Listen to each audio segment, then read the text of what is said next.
میرے ایک دوست کو میں ملا کئی سال بعد, اتنی بڑی داڑھی, اتنی بڑی پگڑی, گھر سے ٹی وی غائب, تصویریں غائب. میں نے کہا بھائی کیا ہوا, خیریت ہے؟ کہ اللہ نے فضل کر دیا. میں کہا بھائی یہ تو 2020 فضل ہوا ہے, اتنا ٹربو فضل میں نے نہیں دیکھا, کوئی اور چکر ہے. کہتا سعید بھائی آپ صحیح کہہ رہے ہیں, میرے سر میں شدید درد تھا اور درد ہوا تو میں نے دوائی کھائی, صحیح ہوا. ڈاکٹر کے پاس گیا, برین اسکین کرایا تو ٹیومر نکلا. ڈاکٹر نے کہا 6 مہینے بعد مر جاؤ گے. اور میں نے کہا یا اللہ بس اللہ اکبر, داڑھی سارے ریزر پھینک دیا, جلا دی. اے اللہ آئندہ داڑھی نہیں کاٹوں گا, یا اللہ ٹوپی کبھی نہیں اتاروں گا, یا اللہ نماز, تہجد, حج فرض, رمضان میں روزے پورے, اور ہر مہینے 2 عمرے, بچیوں کی شادیاں, ہسپتال کو پیسے, مدرسوں کو پیسے. کہا سعید بھائی جتنے پیسے دیے جاؤں وہ 10 گنا. میں نے کہا یہ کہاں سے آ رہے ہیں, میں تو مرنے والا ہوں. تو کہا قرآن نے بتایا 1 دو گے اللہ 10 گنا دیں گے. لو جی اب 6 مہینے گزر گئے, میں ٹھیک ہو گیا. 7 مہینے 8 مہینے, میں کہا اللہ کیا ہو گیا, میں تو مرنے والا تھا. میں ڈرا میں نے 2-3 لاکھ روپے صدقہ دیا, 2-4 نفل پڑھے. میں کہا اللہ بچا لینا. ڈاکٹر کے پاس گیا, چیک اپ ہوا, ٹیومر تھا ہی نہیں. تو ڈاکٹر سے میں نے کہا کیا ہوا؟ کہا اس نے جا کے چیک کیا, کہا تمہاری رپورٹ کسی سے مکس ہو گئی تھی, تمہیں کینسر تھا ہی نہیں. اللہ نے انسان بنانا تھا, موت اندر ڈال دی. اگر ابھی آ کے اسرائیل کہتے ہیں کل مرنا ہے, کل آنا ہے تمہیں لینا ہے, تو آدمی جائے گا گھر, 1 منٹ ذرا بیوی سے ذرا باتیں کرو. نہیں بھائی یا اللہ یہ بس سجدے میں لے لینا, بس سجدے. میرے پیارو ہم موت کو بھول گئے. تو تیسرا دشمن ماحول ہے, اس کو بدلیں, مسجد کے ماحول میں واپس آئیں. فرمایا مسجد ہر متقی کا گھر ہے. فرمایا جس کو کثرت سے مسجد کا عادی دیکھو اس کے ایمان کی گواہی دے دو. فرمایا مسجد میں کثرت سے جایا کرو, گھر میں سلام کر کے داخل ہوا کرو, اللہ کے راستے میں نکلا کرو. کیا فرمایا؟ تم زندہ رہو گے, اللہ تمہیں روزی دیں گے, تمہیں مرتے ہی سیدھا جنت میں داخل کریں گے, اور تمہارے دنیا کے کاموں میں تمہاری مدد کریں گے. مسلمان واپس مسجد میں آ جائے, یہ تبلیغ کی محنت ہے. ہر صحابی دن کا 8 گھنٹے مسجد اور رات کا 4 گھنٹے مسجد. یہ جو آپ مکہ مدینہ جاتے ہیں نا, آدھی رات کو اذان ہوتی ہے, یہ تہجد کی اذان نہیں ہے, وہ اذان ہے جو عشاء کے بعد کے صحابہ 3-4 گھنٹے مسجد گزارتے تھے. اذان ہوتی تھی, یہ صحابہ گھر میں جا کے آرام کرو, اور گھر کے صحابہ مسجد آ جاؤ, تاکہ مسجد 24 گھنٹے اعمال سے آباد ہو جائے. خود قرآن کی آیت ہے سورہ توبہ کی کہ مسجد کو آباد صرف ایمان والے کریں گے. مسجد کو بنائیں گے کون؟ ابو جہل, ابو لہب نے بھی مسجد بنائی, جنت میں نہیں گئے.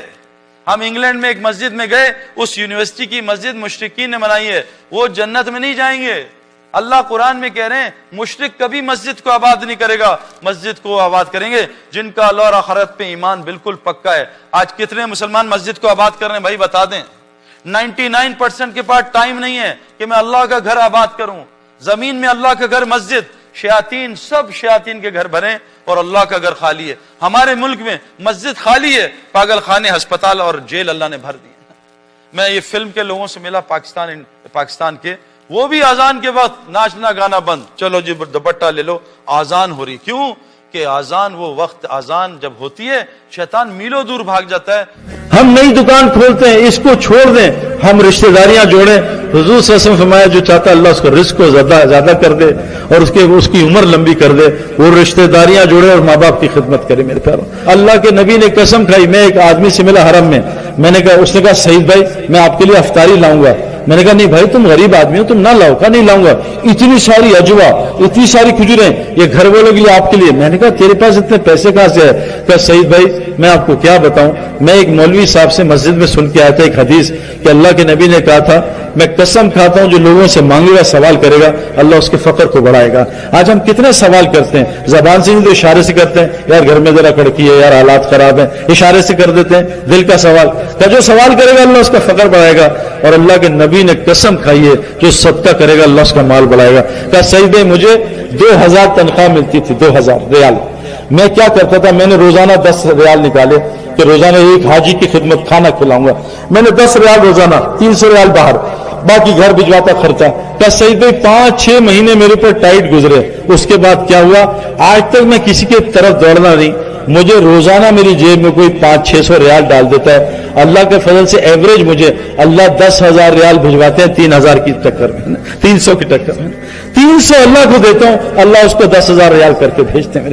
میرے پیارو ہماری لائن یہ ہے صدقے کی. علی رضا میں بیٹھے اور وہ ایک آیا سائل کہ علی کچھ کھانے کو دے, بہت دنوں سے بھوکا ہوں. کہا بیٹا جاؤ اماں سے کہو 6 دینار رکھوائیں, سارے کے سارے دے دے. لمبا واقعہ, دے دے. وہ جا کے دے دیے.